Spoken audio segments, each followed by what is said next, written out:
بسم اللہ الرحمن الرحیم۔ اللہ عز و جل قرآن مجید میں ارشاد فرماتا ہے، اے ایمان والو، بے شک شراب اور جوا اور بت اور پانسے یہ سب گندے کام ہیں، شیطان کے کام ہیں، ان سے بچتے رہو تاکہ تم فلاح پاؤ۔ جب بھی قرآن و حدیث کے حوالے سے نشے کی بات آتی ہے تو نشے سے مراد شراب لی جاتی ہے، لیکن حقیقت یہ ہے کہ قرآن مندرجہ بالا حکم صرف شراب سے متعلق نہیں، اس میں ہر وہ چیز شامل ہے جو نشہ طاری کرتی ہے۔ ذیل کی حدیث نشے کی وسعت وضح کرتی ہے، چنانچہ ارشاد نبوی صلی اللہ علیہ وسلم ہے، ہر وہ چیز خمر کے زمرے میں آتی ہے جو نشہ آور ہو وہ حرام ہے، اور نشہ آور چیز سے پرہیز کرو۔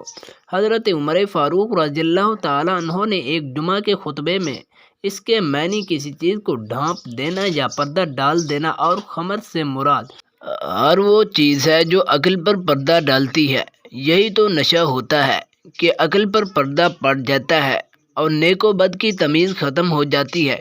ان دو آیات میں شراب اور جوئے سے متعلق حتمی حکم آیا ہے کہ یہ حرام ہے اور شیطانی کام ہے۔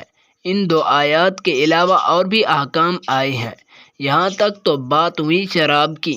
جب بات ہوتی ہے نشے کی تو اس میں بھنگ، چرس، افیون، ہیروئن اور ہر وہ چیز جو نشے کی خاطر کھائی جاتی ہے لی جاتی ہے۔